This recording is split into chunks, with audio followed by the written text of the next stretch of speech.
el Consejo Superior de Investigaciones Científicas. Yo ahorita lo presento. Ya lo vamos a presentar, le damos la palabra a la doctora Cortés y adelante. Muchas gracias, Ana. Bienvenidas a todas y a todos. Es un gusto tenerlos el día de hoy y poder conversar con ustedes sobre un trabajo que está realizando el doctor Miguel Ángel Puy-Samper. Él es biólogo de profesión, se doctoró en la Universidad Complutense de Madrid. Actualmente es profesor investigador an honore del Instituto de Historia del Consejo Superior de Investigaciones Históricas, perdón, de Investigaciones Científicas en Madrid, y está adscrito al Departamento de Historia de la Ciencia. Él es una persona que ha trabajado desde la historia de la ciencia una serie de aspectos muy importantes sobre América que tienen que ver con las expediciones científicas, con el viaje de Humboldt y de muchos expedicionarios del siglo XVIII y XIX hacia América. Actualmente es académico correspondiente de varias asociaciones científicas como la Real Academia de Historia, Academia Colombiana de Historia, la Academia Cubana de Historia, la Academia Mexicana de las Ciencias, y es miembro activo de la Sociedad Mexicana de Geografía y Estadística, y por supuesto miembro de la Asociación Mexicana de Estudios del Caribe, y por eso está el día de hoy compartiéndonos una parte de su trabajo, un trabajo al que le ha dedicado los últimos años, que tiene que ver con imágenes del colonialismo en América, pero que en este momento y en la presentación que nos va a hacer tiene que ver con la parte del Caribe. Entonces, bienvenido, Miguel Ángel. Habría muchas cosas más que decir, pero yo creo que lo dejamos para que ustedes pregunten al final. Entonces, adelante, Miguel Ángel, para que hagas tu presentación. También tenemos con nosotros a Patricia Juez, que ella fue y es la asesora de esta exposición. Lo que ustedes van a ver ahora en estas fotografías es una parte, como les digo, mínima de un trabajo más fuerte que se está haciendo y de largo aliento como investigación. Adelante, Miguel Ángel. Hola, buenos días para México, buenas tardes para España. En primer lugar, bueno, quiero agradecer a la Asociación Mexicana de Estudios del Caribe la invitación para participar en esta pequeña ponencia alrededor de la exposición que hemos preparado de imágenes coloniales del Caribe. Y también, pues, quería agradecer a Patricia, que está aquí, Patricia Juez como asesora, y a Daniel Orenes como diseñador de esta pequeña muestra. Como ha comentado la doctora Cortés, bueno, lo que mostramos aquí es una parte muy pequeñita de un trabajo grande que estamos realizando sobre fotografía colonial. Hemos publicado hace poco un libro que se llama Miradas Coloniales, que es más amplio geográficamente, está dedicado tanto al territorio de Estados Unidos, aparte de México, el Caribe, el Cono Sur, el norte de África, Filipinas y Australia, o sea que es de un ámbito geográfico bastante global.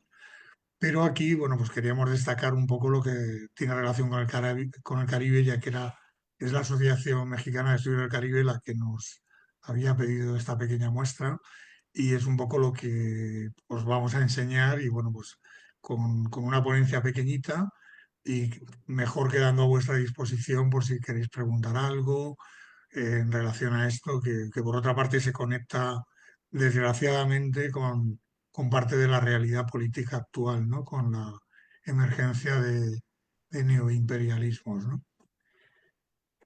Como digo, bueno, pues la muestra se llama Imágenes coloniales del Caribe y comenzaría con un pequeño preámbulo que voy a leer y luego vamos pasando un poco revista a las distintas fotografías que hemos seleccionado para esta muestra.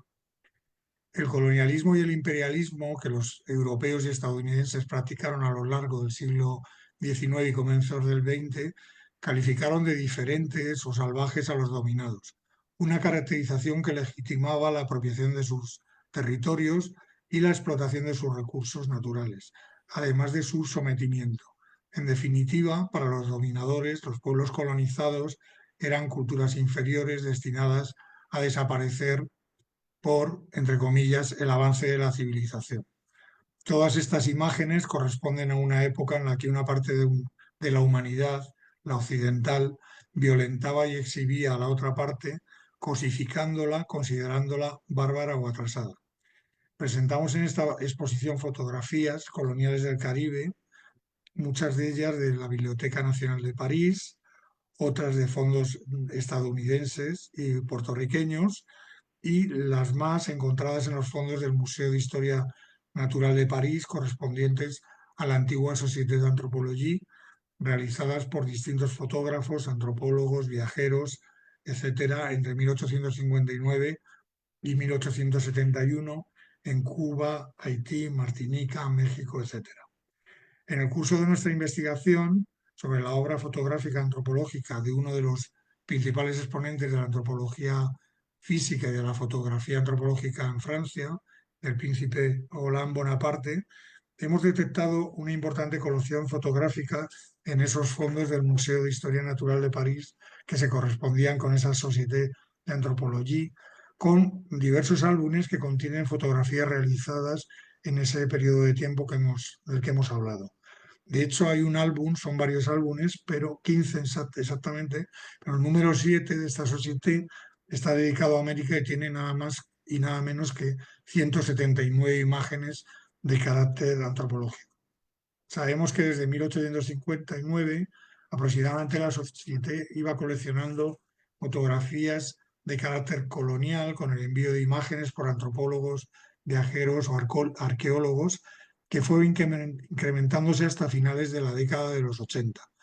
La fotografía se había convertido en una disciplina auxiliar de la antropología biológica europea, aunque ya había interaccionado con otras escuelas etnológicas y antropológicas en diferentes países y en Estados Unidos.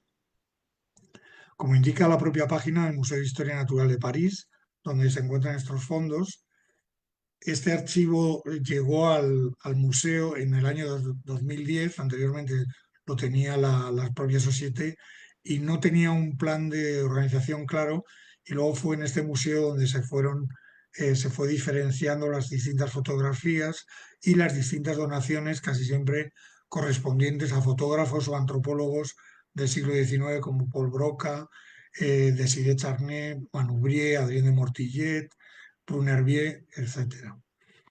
Los 13 primeros álbumes contienen fotografías, postales, bocetos, dibujos y litografías y están organizadas, como hemos comentado, por regiones del mundo: Europa, Asia, África del Norte, África del Sur, América, Oceanía. Y también por temas como etnografía, monumentos prehistóricos, craneología, historia natural y malformaciones. Estos álbumes se relacionan con el registro de esas donaciones recibidas, que también se detallan en un inventario que es el que nos permite datar y saber de dónde proceden todas estas fotografías coloniales. Rara vez se conocen las fechas exactas de la toma fotográfica, pero al menos sí cuándo se cedieron a esta Sociedad de Antropología. Se han añadido también otras colecciones no catalogadas que también se transfirieron al museo y cuya clasificación original también se ha perdido.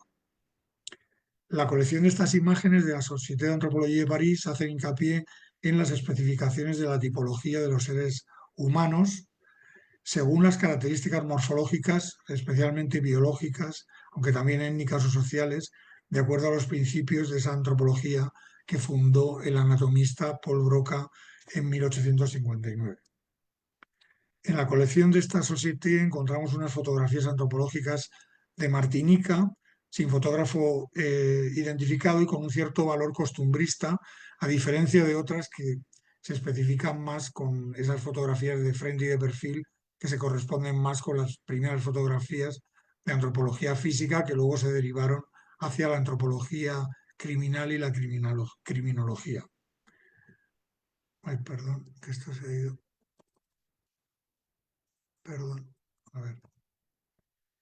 Asimismo, también tenemos de una colección de Cuba que muestra a hombres y mujeres de diferentes etnias africanas: congos, carabalíes, gangá, mina, arará, etcétera, enviadas en diciembre de 1866 por el médico francés Henri Dumont, que había trabajado en Cuba y Puerto Rico, estudiando enfermedades como la fiebre amarilla, el cólera, la sífilis y haciendo estudios comparativos sobre las patologías de la población afrodescendiente, ya que en esa época pensaban que había determinadas patologías que correspondían solo a este tipo de población procedente de África. Las fotografías fueron realizadas, como esta que vemos en pantalla, por el fotógrafo habanero Narciso Mestre, y muchas coinciden con las que se conservan en el Museo Montané de la ciudad de La Habana, Museo Antropológico. Sobre las fotografías de México, podemos decir que hay un grupo importante debido a fotógrafos con un gran prestigio en la historia de la fotografía mexicana. Un caso especial es el de Claude Désiré Charnay, muy reconocido por sus fotografías de las ruinas prehispánicas de los tipos mayas, entre comillas, retratados por él en la península de Yucatán. Charnay llegó a México en noviembre de 1857, o sea, poco antes de fundarse la Société d'Anthropologie de París, con el apoyo del Ministerio de Educación Pública de Francia, y poco más tarde publicó el álbum fotográfico mexicano editado por Michaud. Asimismo, hay en esa colección mexicana, aunque se escapa ya del ámbito geográfico caribe, algunas fotografías interesantes como las de Tenkate sobre indígenas yaqui en Sonora, tomadas en 1883, y las del fotógrafo francés Alfredo Logan, uno de los principales fotógrafos en Sonora, cuyo retrato también está en esta colección de la SA con imágenes de excelente calidad como la que se muestra en pantalla. Otras imágenes de autores franceses de este carácter colonial corresponden al Canal de Panamá en la primera época. Como saben, el canal tuvo dos proyectos importantes de ingeniería. El primero fue el proyecto francés y luego ya el proyecto estadounidense. En esta primera época, el ingeniero Canel en 1883 preparó un álbum al que corresponden este tipo de fotografías que muestran cómo en los otros casos a la población panameña o a los migrantes caribeños que van a trabajar al canal de una manera racializada, presentándolos casi siempre como población afrodescendiente, viviendo en condiciones de pobreza, con viviendas muy atrasadas y bueno, dando una imagen de lo que era lo primitivo frente a lo que podía venir a través de la modernización, en este caso de Francia, y posteriormente de Estados Unidos. En el caso de Jamaica, las imágenes proceden de un álbum que se llama Picturesque Jamaica, fechado en 1905, que corresponden al fotógrafo Adolphe Dupercly y su hijo. Dupercly fundó una empresa fotográfica en la isla de Jamaica en 1840 y fue conocido por una serie de fotografías titulada Excursiones daguerrianas a Jamaica. Su hijo, Henri Louis Dupercly, siguió la carrera de su padre realizando también fotografías en el Canal de Panamá y en Colombia. Las fotografías de Pictures Jamaica también se vendían como postales, algo bastante frecuente en esta época. La fotografía colonial muchas veces se distribuye a lo largo y ancho del mundo a través de la postal, sobre todo a partir de 1900, que presentaban esa naturaleza exótica con escenas racializadas de trabajadores de las poblaciones y esas viviendas y condiciones de vida pobres, como he señalado antes. Sin la carga de un peligro para los visitantes, Duperly acababa el texto introductorio de su álbum, destacando también la riqueza y variedad de la vegetación tropical, algo que también es común en esta fotografía colonial. Podríamos hablar de un cierto tropicalismo paralelo al conocido orientalismo que teorizó Edward Said. En este caso existe ese cierto tropicalismo de presentar a las poblaciones americanas como productos exóticos con culturas atrasadas. Todo crecía en un exuberante paisaje donde las plantas se mezclaban con un efecto imponente de belleza y grandeza. Las fotografías de Haití corresponden al fotógrafo francés André Salles, comisario de la Marina que había participado en 1884 en otras operaciones coloniales como las del almirante Courbet en Formosa y en las Islas Pescadores. Él fue, de hecho, inspector de las colonias, viajó y fotografió entre 1896 y 1898 toda la Indochina francesa, lo que hoy sería pues, Tailandia, Vietnam, Laos, etc., lo que le marcó como fotógrafo colonial.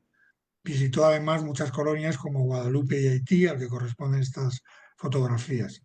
Realizó también fotografías, además de las antropológicas, fotografías de monumentos y paisajes y la vida cotidiana, y se conserva esa colección en los fondos de la Société de Géographie de París. Asimismo, hemos recogido algunas fotografías en esta exposición y postales que se corresponden a las colecciones de fotografía estadounidense en la época de las intervenciones militares en el Caribe hispano, especialmente en Puerto Rico. Mostramos aquí dos ejemplos bastante curiosos de la compañía Underwood and Underwood, que muestran, pues, por un lado, la visión un poco despectiva de los fotógrafos y las autoridades civiles y militares norteamericanas o estadounidenses al tomar posesión de Puerto Rico, siempre con un lenguaje irónico, un lenguaje sería como colonialista. Por ejemplo, los pies de fotografía que están realizados en esas colecciones fotográficas que se vendían como colecciones estereoscópicas para la población estadounidense, aparecen este tipo de comentarios en las notas de pie bastante despectivos, como digo. El primer caso, la fotografía superior, indica niños puertorriqueños en traje de domingo cerca de Ibonito, es una población de la montaña de la isla de Puerto Rico, y como pueden ver, pues realmente son dos niños pobres, afrodescendientes y con la barriguita inflamada probablemente por la existencia de parásitos.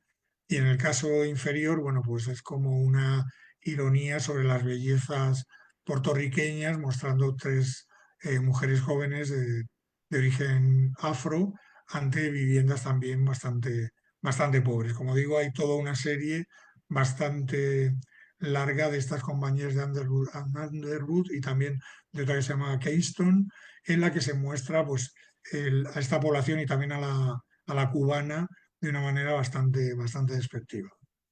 En el caso de República Dominicana hemos recogido un par de fotografías, una fotografía del fondo de la Cruz Roja, en la que se muestra también los pacientes de un hospital, es también un fondo que se conserva en Estados Unidos, de la Cruz Roja norteamericana, y también lo que muestra básicamente son la población enferma de distintas patologías en la isla de entonces de Santo Domingo, lo que es hoy República Dominicana, y también hemos recogido, pues, una postal para ver una muestra de esas fotografías que pasaban a postales, donde se ve en este caso el mercado Zama en Santo Domingo, también, como pueden ver, básicamente poblado por población afrodescendiente, siempre con esa idea de racializar a las poblaciones en estas islas que de alguna manera dominaba el imperio estadounidense.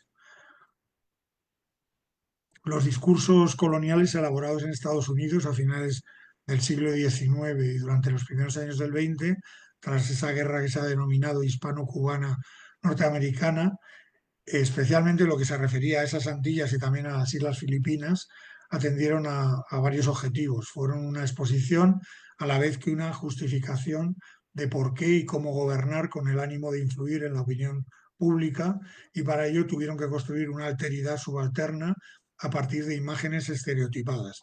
En el caso de esta fotografía que les muestro de la compañía Keystone, es la carga de Estados Unidos, se están refiriendo con tres niños afrodescendientes también a las nuevas posesiones coloniales de Cuba, Puerto Rico y Filipinas, como una carga para el nuevo Estado que lo que hará es soportar esa carga y modernizar a esas sociedades. Como decía antes, pues para justificar esa intervención colonial y militar de los Estados Unidos en ese momento. Los rostros representados construían una alteridad cultural y étnica y contribuían a jerarquizar y mantener las categorías raciales y a racializar los territorios. Se pretendía demostrar que la decadencia era producto tanto de sus habitantes como de la nación que hasta ese momento había gobernado los territorios, y la necesidad de que una potencia como Estados Unidos los administrara. Esto nos suena bastante, desgraciadamente, en la actualidad. Las fotografías que incluye esta exposición documentan el proceso de construcción del otro a través de una supuesta objetividad impuesto por los mediadores, una mirada occidental que está marcada por una visión supremacista hacia lo que se consideraba de otro color, exótico, bárbaro, feo, atrasado, pobre y salvaje. Y con esto termino esta breve exposición. Muchas gracias.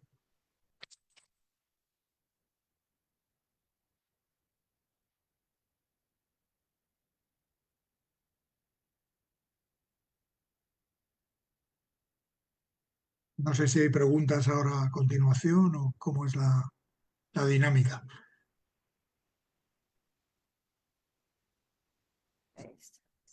Ahí es ahora. Sí, ahora vamos. Muchas gracias al doctor Miguel, que nos está escuchando. Muchas gracias al doctor Miguel por esta participación, a nuestro Luis Sanfer. Y creo que es como muy provocador lo que nos están trayendo, ¿no? Son imágenes y postales y cosas que incluso han aparecido en los libros de texto. Algunas de estas imágenes han sido ilustrativas de materiales didácticos.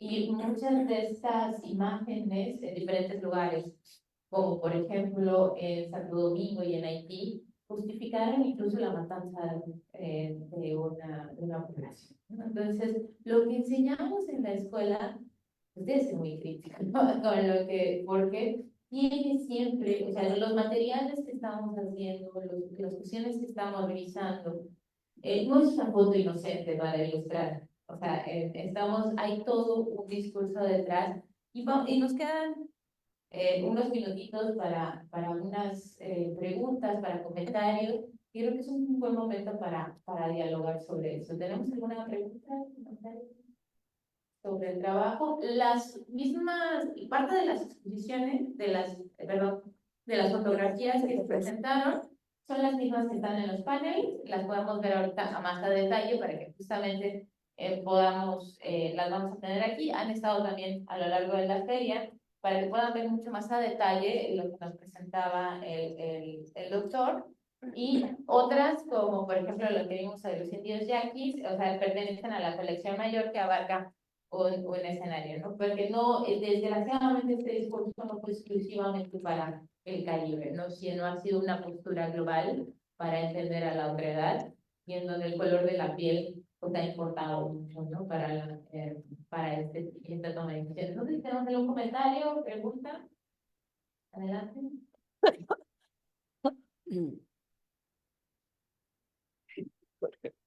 Pero.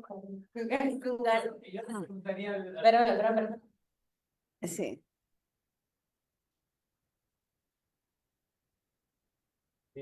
Buenos días, yo le preguntaría al doctor Puch, estas historias que nos está contando del siglo XIX, ¿qué tan actualizadas, o sea, qué es lo que podemos encontrar en todas estas nociones? Desgraciadamente, pues bueno, me atrevo a adelantar que existe todavía, si no esas medidas antropométricas, sí existe toda un sentido racista y en la educación, pues yo creo que tampoco hay mucho avance. Me gustaría saber si a partir de esto, a partir de sus estudios, creo que esto forma parte de un programa, proyecto que coordinó la doctora Consuelo. ¿Qué podemos encontrar en todos estos países que hemos mencionado? Adelante, doctor. Sí, es que no le oigo muy bien, pero bueno. Se refiere a qué proyección tiene actualmente todo este tipo de investigación, ¿no? Sí, efectivamente. Bueno, sí, bueno, la idea, como he dicho, bueno, en este caso es mostrar el caso del Caribe, ¿no? De estos procesos de exclusión, de utilización, en este caso de la técnica fotográfica, que siempre se consideró como algo objetivo, ¿no? Cuando nace la antropología, bueno, la fotografía es algo que se presenta en la Academia de Sciences en 1839, avalada pues, por científicos como Arago, el propio Alexander von Humboldt, como algo una técnica que iba a objetivar la realidad. La cuestión es que históricamente se ha podido demostrar que esto no ha sido así. Bueno, es una técnica que, bueno, fuerza de alguna manera en las poblaciones colonizadas, ha forzado en retratos por personas, de manera que los propios retratados no daban su consentimiento, sino que se utilizaba como un arma más de dominación colonial, ¿no? Yo creo que para la educación sí que tendría la reflexión sobre lo que ha pasado históricamente con este tipo de representaciones, sí que tiene un gran valor y, como decía antes, desgraciadamente también en la actualidad, ¿no? Porque, por un lado, hace que nos pongamos en una posición muy crítica con lo que es supuestamente científico, ¿no? Que por supuesto, claro, la ciencia tiene una metodología que, bueno, pues hay que respetar y que sí objetiva algunos procesos naturales que observan los científicos, pero en otros casos, y sobre todo cuando nos deslizamos a ciencias humanas y sociales, la pretensión de la objetivación, haciendo un paralelo con las ciencias naturales, pues a veces es complicada y puede dar lugar a procesos como en este caso de exclusión, ¿no? De exclusión social, ¿no? Como comentaba, esa fotografía, por ejemplo, de alguna manera animaliza a las personas fotografiadas, ¿no? De una manera a veces bastante brutal. Estas fotografías que hemos mostrado en la exposición, a pesar de que algunas son un poquito fuertes, no son ni mucho menos las más violentas. Hay fotografías realmente violentas que proceden de ese tipo de fotografía colonial, ¿no? Y desgraciadamente, como decía, también en la actualidad pues nos tiene que obligar a reflexionar sobre lo que está pasando en distintas partes del mundo, ¿no? Eh, Vemos, por ejemplo, en el caso de Palestina, cómo las imágenes que vemos en televisión, en este caso, no son fotografías, son imágenes en movimiento, pero donde lo que se está mostrando es cómo hay una parte, pues neocolonialista o como le quieran llamar, que intenta mostrar a los otros, en este caso la población más débil, como por una población racializada, más atrasada, bueno, mucho más violenta, cuando la realidad no es así. O sea, que ha habido un proceso de violencia por ambas partes, pero de una manera muy desproporcionada en el caso de Israel frente a Palestina, ¿no? Entonces, esas imágenes, bueno, nos ayudan a pensar qué es lo que está sucediendo, ¿no? Si vuelve a producirse lo mismo, la imagen como colaboradora de ese neocolonialismo y en otros casos del neoimperialismo, ¿no? Que está resurgiendo en este momento, ¿no? En un momento en que las crisis internacionales están demostrando cómo, en un proceso diferente, por supuesto, al que se realizó en el siglo XIX y principios del XX, pero también se está produciendo ese avasallamiento por parte de algunas potencias hacia algunos países, ¿no? Y como digo, pues la fotografía colonial sí que nos sirve un poco para reflexionar sobre estos procesos y cómo se ha excluido a una parte de la población. Esto en términos coloniales e imperiales, pero incluso también para reflexionar sobre nuestras propias poblaciones. Yo aquí en España, por ejemplo, pues sí que estoy en contacto con un grupo que hace estudios culturales sobre la población gitana, que en este caso en España es la población que podríamos decir que étnicamente está marginada, y resulta que hay muchos paralelismos con lo que ha sucedido en esa fotografía colonial, en una especie de colonialismo interno que se produce también en otros países. También hablando con colegas chilenos, en el caso de Chile, la situación y la presentación que se hace en la prensa y en la fotografía de la población mapuche, la Araucanía, pues tiene también las mismas características de colonialismo interior y representación de la imagen colonial interior de una parte de la población que no se ha integrado totalmente en la nación, en este caso de Chile, ¿no? Y en el caso en general de América Latina, pues habría que cada país reflexionara sobre el tratamiento que hace de sus propias poblaciones, a veces de los pueblos originarios, en este caso para excluirlos de alguna manera, de una manera más explícita, como han sido el caso, por ejemplo, de Argentina, con las guerras del desierto, y en otros casos de una manera más sutil, en el que esas poblaciones pues, no han podido progresar o se encuentran en unas condiciones de vida bastante atrasadas pues, porque han sido excluidas digamos, de la nación realmente, en la realidad, ¿no?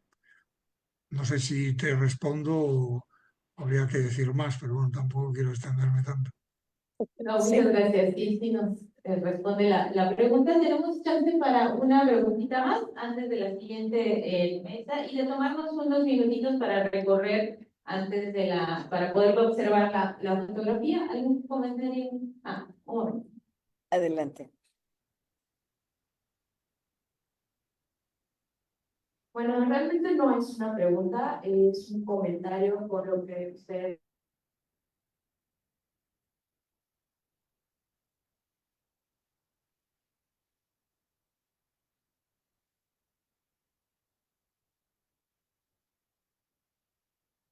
Yucatán. Pues tenemos a nuestro pueblo maya, que hasta el día de hoy yo he notado que actualmente los alumnos prefieren, por ejemplo, hablar inglés a hablar maya, que es pues nuestra lengua de aquí, de Yucatán, ¿no? Incluso utilizamos palabras en nuestro lenguaje normal como she, tú, colins, bla, bla.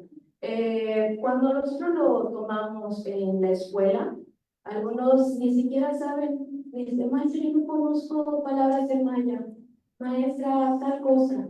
Entonces, obviamente tratamos, ahorita sí había como que proyectos en los libros anteriores que trataban de tocar pues ciertas partes del pueblo maya. Actualmente con los libros, creo que en la mayoría de las asignaturas, en nivel secundario, se trata de tomar, aunque sea uno o dos proyectos, para que conozcan qué es las lenguas originarias, los pueblos originarios. Y, por ejemplo, ahorita estoy viendo el tema de biografía en la asignatura de español. Y una de las mujeres que les mandé a investigar, porque se conjunta con violencia a la mujer, entre otras cosas, fue ay, no me acuerdo el nombre, es la corredora Rara Murillo. Entonces, para empezar, me dice Lorena, para empezar me dice, maestra, ¿qué es Rara Murillo? Y yo, ay, pues, conozco los mayas aquí, pues, con los Rarámuris, son de otro estado, y empiezan a investigar, y dice, maestra, ¿de verdad comía con los guaraches? Y yo, sí. ¿Por qué no le ponen feminicidio? Que de hecho las marcas la patrocinaban, y ella dijo que no, que prefería correr. Les empiezan a sorprender porque ni siquiera conocen lo que hay en nuestro país, ni siquiera conocen lo que hay en su estado. Entonces, simplemente es un comentario para aquellos docentes, o sea, los que están frente al grupo, tanto de primaria, secundaria, que tratemos de acercarlos un poquito más. Hay proyectos que no nos comentan, pero sí los podemos acercar. Por ejemplo, biografía, en cuestión de español de secundaria, no nos acercan tanto a lo que es parte de nuestros pueblos originarios o parte de aquí de Yucatán, pero podemos enfocar a estas personas que nos representan. Manuel Manzanero es uno de ellos. Puede ser algún escritor, alguna escritora, entre otros. Entonces, realmente es un comentario, una invitación a pues, buscar proyectos que podamos utilizar para resaltar la cultura de nuestro estado.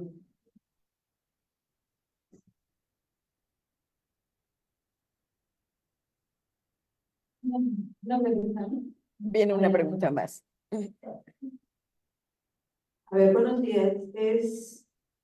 No exactamente una pregunta, sino un comentario relacionado con la intervención, con las dos intervenciones que ya tuvimos. El día de ayer, bueno, primero que nada, esto en lo personal me está sirviendo mucho, porque el día de ayer tuve un tema, el tema de español, que habló ya, lo estuve ahorita buscando en el libro, que habla acerca del racismo, ¿sí? El racismo y la discriminación hacia los indígenas en México como parte del proyecto de nación durante el siglo XX. ¿Sí? Entonces hay una parte, sí, y me topé con alumnos que me dijeron que estamos leyendo, estamos subrayando para después explicar, y me topé con alumnos que cuando tocamos la palabra racismo, luego ellos intervinieron y dijeron, sigue habiendo, maestra, ¿ok? Entonces, ahorita con todo esto que estamos teniendo y esto, pues gracias, qué bueno, ¿vale? No sea la primera vez.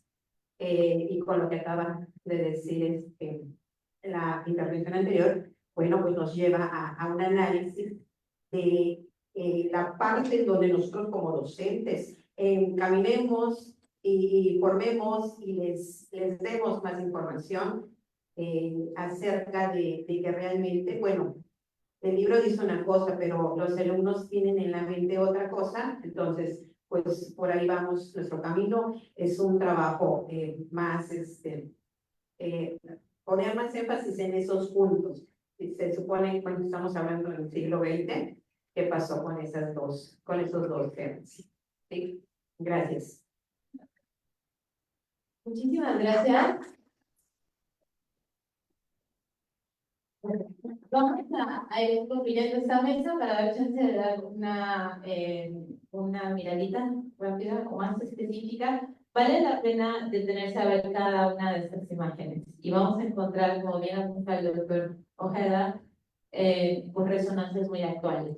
O sea, entre esas imágenes y ahora han pasado más de 2 siglos y todavía encontramos resonancias. Entonces, quiere decir que ese discurso sigue estando ahí muy fuerte, ¿no? Entonces, y la escuela tiene un papel muy importante en estos, en que se reproduzcan estos discursos, porque los podemos cuestionar o no. O sea, y es ahí justamente donde están estos elementos. Muchísimas gracias, doctor Gracias, Huizape. Miguel Ángel. Muchas gracias, doctora Muchas gracias. Teresa Sí, Cortés. sí. Muchas gracias a todos. Y vamos a dar unos minutitos en lo que armamos nuestra siguiente mesa y continuamos en 5 minutos, 5 o 10 minutos. Pues aquí seguimos, Miguel Ángel. Vale, Eh, muchas gracias, Teresa. Gracias. Chao. Chao. Sí. Se va a hacer un recorrido ahora de las fotografías. Muy bien. Gracias. Hasta luego. Sí, nos vemos. David, muchas gracias. Aquí andamos, hasta luego, doctora.